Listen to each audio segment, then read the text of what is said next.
எப்பவாச்சும் நீங்க social media scroll பண்ணும்போது அங்க இருக்கிற அம்மா அவங்க குழந்தைங்களுக்கு பண்றதை பார்த்துட்டு இவங்க எப்படி எல்லாமே பெர்ஃபெக்ட்டா பண்றாங்க, நான் ஒரு சின்ன விஷயத்துக்கு கூட ரொம்ப ஸ்ட்ரகிள் பண்ணிக்கிட்டு இருக்கேன்னு யோசிச்சு உங்களை நீங்களே புட் டவுன் பண்ணிக்கிட்டு இருக்கீங்களா?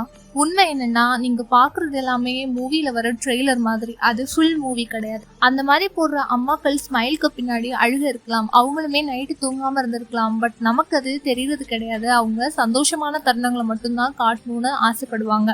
ஒவ்வொரு அம்மாக்களோட ஜேர்னியும் டிஃப்ரெண்டா இருக்கும். ஒவ்வொருத்தவங்களோட பாதையும் வேற வேற மாதிரி இருக்கும். சில அம்மாக்கள் அவங்களோட நார்மல் ரொட்டீனுக்கு ரொம்ப சீக்கிரமே வந்துருவாங்க. ஒரு சில பேருக்கு அவங்க நார்மல் ரொட்டீன் வரதே ரொம்ப ரொம்ப கஷ்டமானதா இருக்கும். நிறைய டைம் எடுத்துப்பாங்க. மதர்ஹுட் பொறுத்த வரைக்கும் இந்த ரெண்டுமே பர்ஃபெக்ட்லி ஃபைனான சிச்சுவேஷன்ஸ் தான்.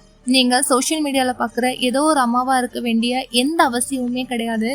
நீங்களா இருந்தா போதும். உங்க குழந்தைக்கு தேவைப்படுறது எல்லாமே நீங்க மட்டும்தான். பெர்ஃபெக்டான அம்மாவா கிடையாது. நீங்க பண்ற எந்த விஷயத்திலயுமே உங்க குழந்தை பெர்ஃபெக்ஷன் எதிர்பார்க்க மாட்டாங்க. அதனால மத்தவங்க கூட உங்களை கம்பேர் பண்றதை ஸ்டாப் பண்ணிட்டு உங்க லவ் உங்க பேபிக்கு போதும் அப்படின்னு நினைங்க. நீங்க போடுற எஃபர்ட் போதும். அப்புறம் நீங்க நினைக்கிறத விட ஒரு அம்மாவா ரொம்பவே பெட்டரா பண்ணிக்கிட்டு இருக்கீங்க. அதனால மத்தவங்க கூட கம்பேர் பண்ணி இருக்கிற அந்த சந்தோஷமான நிமிஷங்களை இழந்துடாம உங்க மதர்ஹுட்ல நீங்க ரசிக்கிற சின்ன சின்ன மொமெண்ட்ஸை என்ஜாய் பண்ணி ஹாப்பியா இருங்க.